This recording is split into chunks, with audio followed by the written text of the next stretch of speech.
On today's episode of Cedar Falls City News, we get up to speed with the University Avenue reconstruction project, and we learn about a few other construction projects going on in town. So stay tuned. Channel 15 City News is next.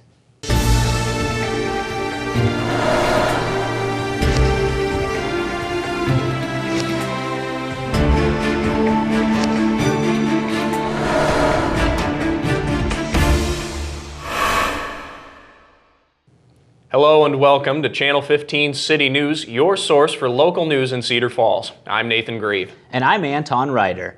To start things off, let's take a look at the latest update on the construction of University Avenue.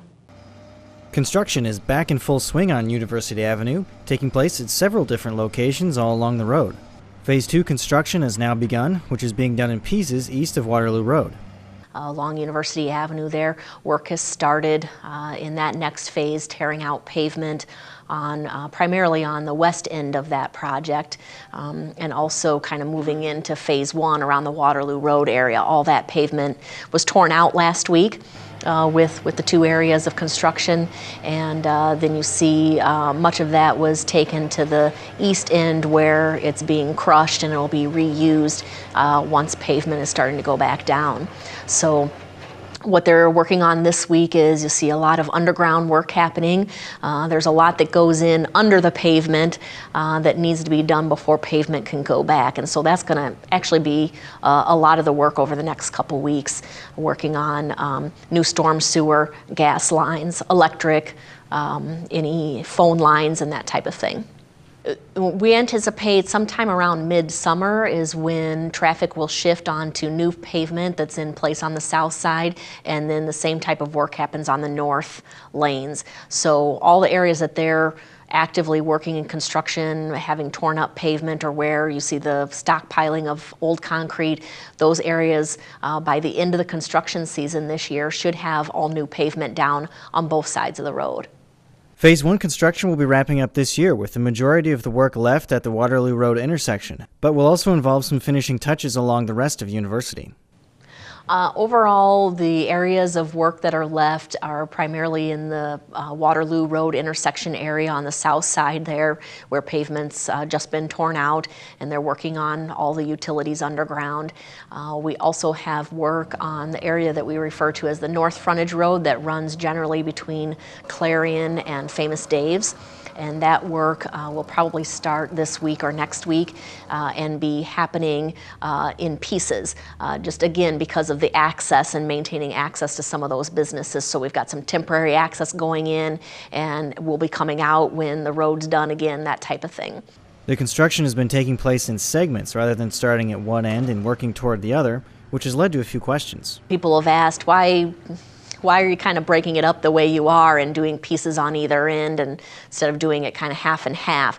And the reason is related to the drainage patterns of the area, and you always need to start at your low spots. You also need to start from, observing the way that the water wants to drain. So that's why we're working on either end of phase 2 on the west end as well as the east end, and leaving the middle till next year is because of the drainage patterns.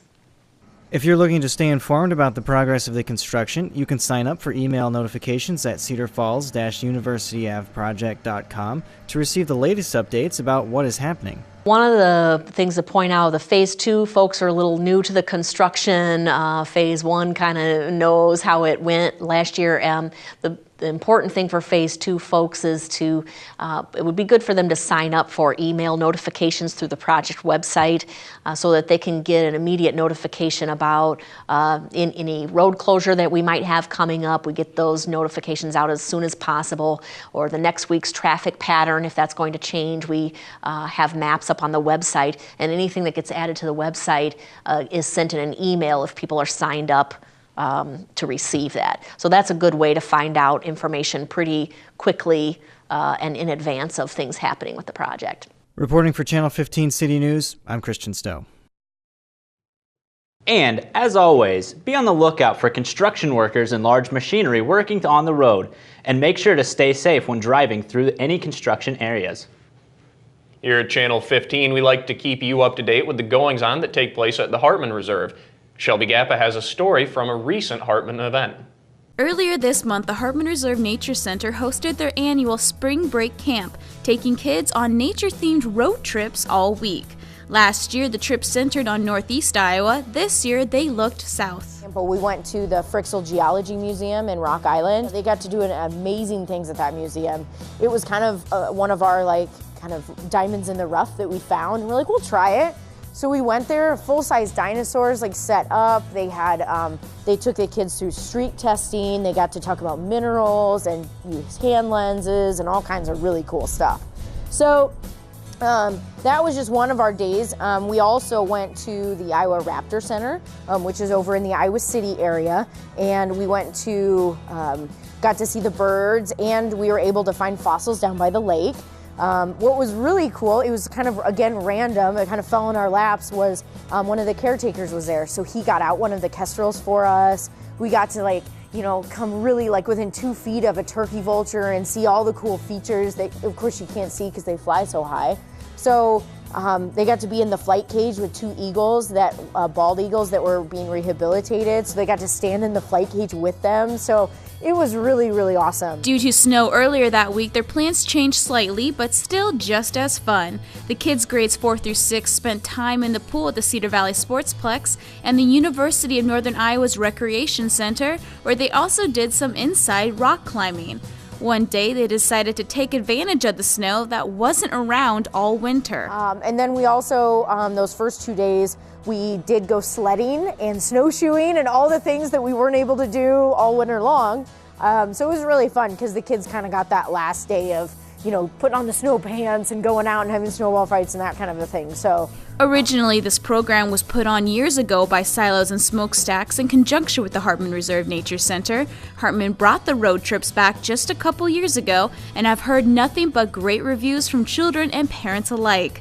Plans have already begun for next year's spring break road trips. So next year, we've already started looking towards possibly more central things. So the Science Center in Des Moines, or the Blank Park Zoo, or Ledges State Park, which is kind of near Ames and Boone. So we try to do that so that way, A, the kids that have already been here last year, we don't go to the same places, and B, it allows for kind of a wider, more well-rounded view of what our state has to offer. If you or your child would like to take part in one of the many programs and camps the Hartman Reserve Nature Center offers, go to their website at hartmanreserve.org. Reporting for Cedar Falls City News, I'm Shelby Gappa. You can find information about upcoming Hartman Reserve events by going online to hartmanreserve.org. Finally, spring is officially here. And with that, the city has resumed picking up yard waste. Nathan has some reminders. Beginning in April, the city will resume regular yard waste collection. Well, yeah, we're just getting into our yard waste collection for the year. Beginning April, Monday, the first Monday in April, we'll start our Monday collections again. We collect as often as possible, or I should say Monday, Wednesday, and Fridays, the last full week of April.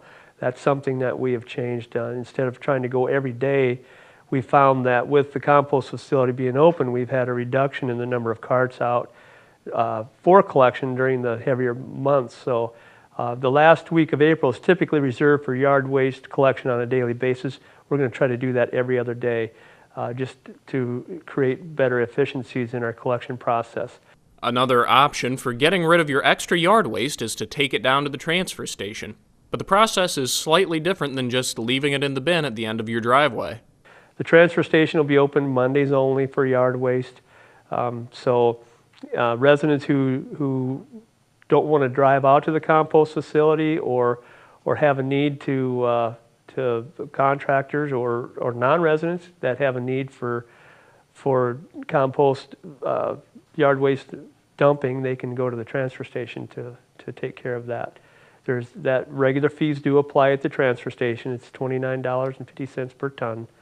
So that's an outlet that we have for non-residents and for those that don't care to drive out to the compost facility. That's the only place where yard waste bags are accepted. The curbside collection is for carts only.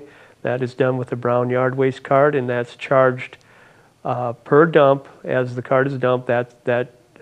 We have radio frequency identifiers on the carts that indicate who owns the cart and when it's being dumped. So then it's charged to the Cedar Falls utility billing. The frequency of yard waste pickups will vary throughout the year, as Brian explains. We'll go every Monday through June, and then starting July, the months of July, August, and September, we collect every other week. So there will be weeks in there that we will not collect yard waste. However, the compost facility will be open so that residents that have a need can take their materials out there. And the reason that we've done that, typically those months are drier months and we don't see near the yard waste cart usage during July, August, September. So we've had pretty good success with going every other week. And then October and November, we'll go back to Mondays every Monday for the 2 months. And then the first 2 full weeks of November is when we'll collect, again, Monday, Wednesday, and Friday. And that's in an effort to manage that larger quantity of leaves that come down during the fall. Making sure that you only have accepted materials in your yard waste bin is very important in keeping the load under the weight limit, as well as helping out with the processing side of the operation. We do have a weight limit of 250 pounds for the yard waste carts. If a resident typically mulches or compresses their material in the cart, that typically will not exceed that weight limit. Where we do have a problem is when you put sod and materials such as rocks and things like that in the carts, then it becomes problematic, not only for the compost processing that occurs, but also the weight limit that we have on the carts. There is a small fee for yard waste dumps, which varies slightly throughout the year. The cost for dumping the yard waste carts is $10 per dump, and that's May through September. And then there's a reduced rate in April of $5 per dump, and then in October and November, it's a reduced rate of $5 per dump. For Channel 15 City News, I'm Nathan Grieve. If you need more information relating to yard waste, you can find it online at www.cedarfalls.com/yardwaste.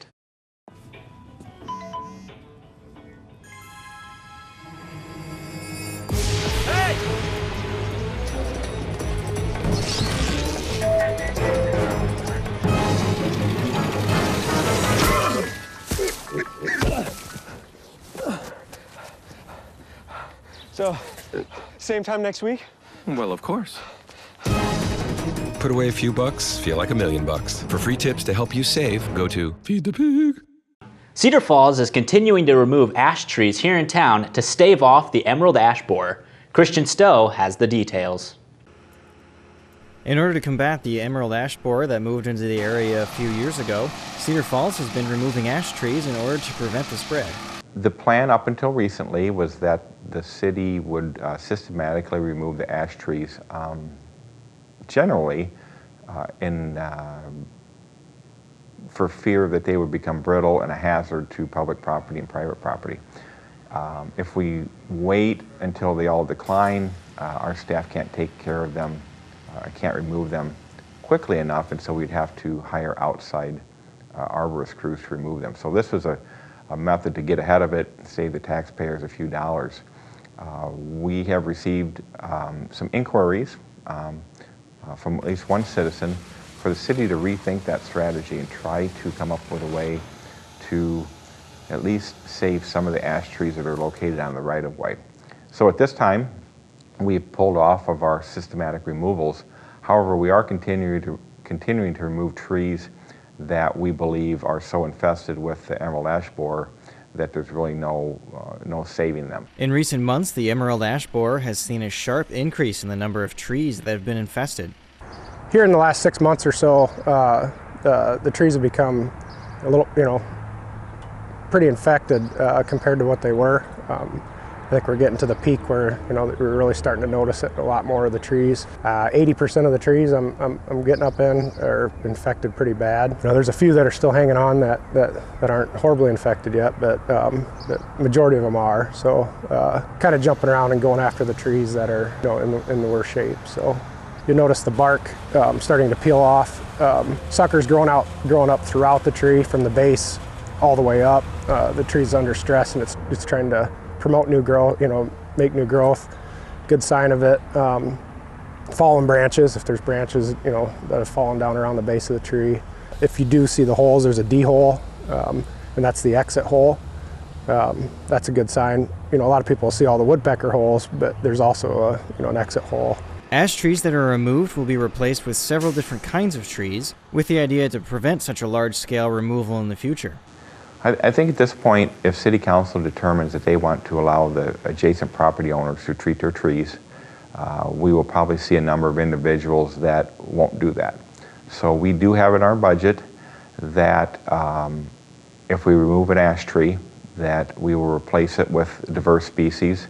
We won't replace it with just maples, we'll replace it with oaks or hackberries or Kentucky coffee tree or linden or something like that. And if we go in that direction, we'll continue to remove what might not be conducive to apply pesticides to, and then continue with the replacements. And it's unfortunate because the ash isn't, it's a nice shade tree and, a nice hardy tree that, everybody went to after the Dutch elm disease. That's why there's a lot of ash trees in the town, and now, unfortunately, we're having to deal with the AB, so. If you are seeing signs of an EAB infestation in your ash trees that are city-owned trees, you can call the city with your inquiries. However, privately owned trees need to be taken care of through a private company. If the public has a question about a tree on the right-of-way, and if it's showing signs of EAB, they can contact the Public Works and Parks Division at 273-8629.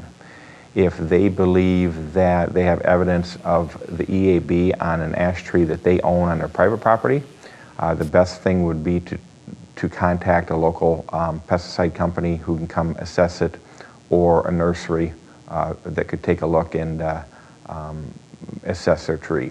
Reporting for Channel 15 City News, I'm Christian Stowe.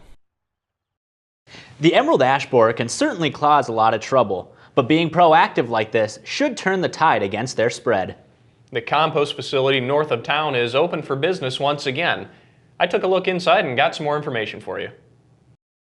On April 1st, the compost facility was opened back up for Cedar Falls residents to drop off their unwanted yard waste. The compost facility will open April 1st. Although we have had a milder winter, we just simply was not ready to accept customers or users out there. We had lots of combination of windrows to do and things like that. So we will be open April 1st as the regular schedule goes. That will be open daily and the weekends as well. 7:30 till dusk weekdays, and then 8 to dusk on the weekends. That will be open throughout the summer months, and we anticipate closing the end of November. One of the things that we look at changing out there is monitoring the facility more for non-residential use. The problem that we're facing is we're getting so much non-residential use that we're near capacity, and we need to kind of monitor that and kind of put a stop to non-residential users, as well as landscape contractors and contractors in general using the facility. Having another option for yard waste materials has lowered the amount that the city has to pick up from yard waste bins. It's obviously had an impact on our residential collections as well as the transfer station drop-off. Now that facility is available out there daily and on the weekends, our number of users at the transfer station has dropped, the tonnage has dropped, as well as the yard waste actually collected throughout the year residentially. That number's dropped quite a bit as well. The compost facility can be a complicated place to manage. Without large machines, it takes some extra time and effort to keep the facility running properly. Yeah, we expanded that in 2015 with anticipation of opening on a daily basis. Yeah, we know we have an issue with non-resident usage, and we want to reduce that quantity coming in. But probably the bigger thing is being able to manage that correctly. With the equipment that we have and the larger windrows now, our equipment is not quite large enough to manage them bigger windrows. It really takes a regular effort to be out there managing that facility in order to get that material to compost down properly in a timely manner so that we can clear the deck for future use. We really should be out there every other week turning that material, or at the very least once a month, turning that material to ensure that the that it's getting the proper aeration and that the material is composting down so that we can move it along through the process, get it screened, get it out to the users as a usable compost. Not having the time or the large enough equipment to do that really delays that process, and it causes us extra time on the deck with these windrows, and we're not able to manage that quite as efficiently as we'd like to. The finished product is free for residents to come pick up themselves, but there are a few stipulations for transportation. We keep our woody vegetation and our leafy vegetation separate. So when we process all the leafy vegetation, we get a very usable compost for residential use. So we have that available to our residents. That's free of charge. The only thing that is required is you have to shovel the material onto your whatever media you use to, whether you use a pickup truck or whether you use buckets or whatever, that is required to shovel. We don't allow mechanical equipment in there to load that compost. The wood waste, on the other hand, we have a large quantity of, and a little more difficult to get rid of that material. We've got some contractors that take it for landscape purposes, and we give that free of charge. We have other contractors that use it for erosion control on different construction sites. And we're also looking at an organic farming, and we have one farmer nearby that is using that material to blend into the soil to create nutrients for organic farming. For Cedar Falls City News, I'm Nathan Grieve. And of course, you can find more details online at www.cedarfalls.com. Let's take another break now, and when we return, we'll check in with Evan Wheeler for our sports talk. It takes less than 1 minute to find out if you may have prediabetes. You can do it here. But I get it, you're busy, and busy people can't have prediabetes. I read that wrong. They can, okay. Just go to the site. Welcome to Sports Talk. I'm your host, Evan Wheeler. On this episode of Sports Talk, we'll be taking a look back at women's state basketball, which was on March 1st, 3rd, and 4th. The first of these games took place against the Iowa City High Little Hawks. The Little Hawks were a tough opponent and led the Tigers almost the entire game, but the Tigers brought it back at the end, winning the game 48-46. Kiana Barney was a star player, making a total of 24 points. The second game was against the Indianola Indians. This game went a lot more in the Tigers' favor than the first. Early on in the game, the Tigers were able to get the lead, a lead they would keep until the end. The Indians kept it close though, as the Tigers only won 48-44. The third and final game was against the Valley Tigers. It was a close game until the second quarter, when Valley was able to pull away from the Tigers and ultimately win the game 71-59. Though it's sad to see the season end like this, the Tigers should have nothing but pride for the stellar season they've had this year. They always went out there and fought their hardest, which is all anyone could ever ask of them.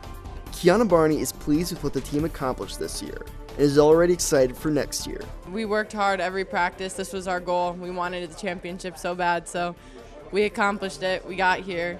We didn't finish how we wanted to, but it was a great season. Yeah, we're excited. We're disappointed we couldn't do it for our seniors, but we know we have one more year to make it happen, so we're excited. For a more in-depth look of what went on at state, keep an eye out for the next full episode of Sports Talk, which will be broadcasting soon. Thanks, Evan. Well, a construction project to replace an important piece of the city's infrastructure has been underway for the past few weeks, and as always, Channel 15 is here to give you all the details. If you've driven along Highway 58 recently, you probably noticed all of the construction happening down below. The city is replacing the sewer pipes that run along Dry Run Creek. Dry Run Creek Sanitary Sewer Project is a major project for what we call a trunk line. So it's a very large pipe in the ground that takes wastewater from our homes and businesses for about 60% of the Cedar Falls community. It primarily serves the southern and western area and kind of middle of town as well. So it's a pretty important line that has a lot of smaller lines that come into it. Not only is this project about replacing the old pipes, but is looking to the future by upgrading the capacity of the trunk line to coincide with the housing growth that is happening throughout the city. It's both. While we're in there, we are doing upgrades. We did look at our capacity, look at our growth area and what would be needed for the future. And so there are some upgrades that are happening to that line as well. The bike trail that runs between Searly and 18th Street is closed for the time being, as it runs right on top of the construction. However, the trail closing is only temporary, with plans for the trail to reopen as early as October when this part of the construction is completed. Trails closed because of the construction work that's happening there, and in some cases the contractor has used the trail to access some of those areas that are difficult to get to. Any impacts that they've had on the trail, they will repair those, and the trail will be opened back up after the project's completed. It's a 2-year project in 2 areas, so we'll be completing kind of this north area, and the trail that's currently closed will then be open again by October and over the winter, and should be open next year because the work will be to the south. Some of the foliage that had to be removed for the construction will be replaced after the project has been completed, including replacing trees. One thing that I think is important to note is before we started this project, we had to secure a permit from the DNR for the work, being along the stream bank there. All of that is very closely monitored, and we have to have plans in place to avoid erosion and make sure that we're mitigating impacts to the creek. Reporting for Channel 15 City News, I'm Christian Stowe. Now again, this is just the first half of that project, which is planned to be finished up in October, and the second half will take place in 2018. Well, that'll do it for this episode of City News, but before we leave, we have a couple quick announcements. Anton, I know you've got one. I am leaving because I have a full-time job at KWWL over in Waterloo, so you may see me there or you may not. And what about you? You've got some big news. Yeah, that's right. I've got a big move coming up. I've taken on a reporting job in Texas, so I'm afraid that I'm going to have to leave here, as much fun as I have here. But I think it's a great move. Yeah, so this is actually both of our last broadcast. So we want to thank you so much for spending your time with us each week. We hope that we've been able to keep you up to date with city projects and programs, and also we hope that we helped you get to know the people who run your city a little better. Of course, the show will go on, and we hope that you'll be back next week to join Christian Stowe for another brand new episode of Channel 15 City News. Until then, thank you, Cedar Falls, for watching. Welcome to this special report for Cedar Falls City News. We wanted to share our condolences to the family of John Cruz. Former Mayor Cruz loved this city and served the people of this community passionately for 5 decades.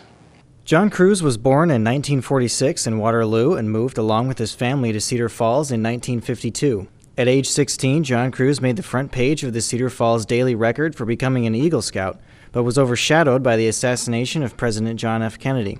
After graduating from Cedar Falls High School, John Cruz received an appointment to West Point, but a year and a half later, Cruz decided to transfer home to UNI, where he received a degree in social science and a master's degree in history. A couple of buddies suggested that Cruz run for mayor of Cedar Falls in 1971. It didn't take long for the young mayor to find his way into the news. In April of 1972, Cruz marched alongside Jim Skane during a March for Peace demonstration. The young mayor learned to work with the city council to achieve many of his priorities over the course of his career. His first mayoral period lasted from 1971 to 1979. His second stint as the Cedar Falls mayor began in 1987, and he defeated Mayor Doug Sharp in a runoff election. Cruz remained as mayor through 1993 when the new mayor Ed Stakovic took over at the gavel. Stakovic remained mayor until 1999 when John Cruz was re-elected. Cruz stayed in the mayor's office until 2015, when he ultimately decided to pull out of the runoff election with Jim Brown.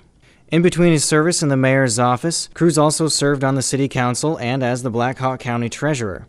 Cruz was proud of his many accomplishments in his 30-year mayoral career, which includes the development of the trail system in Cedar Falls, the creation of the development of the Cedar Falls Industrial Park, bringing an interstate highway system to town, and making his hometown a healthier place through the Cedar Falls Blue Zones project. He lived a life of service and was seen at many events throughout the community. Cedar Falls remembers Mayor John Cruz.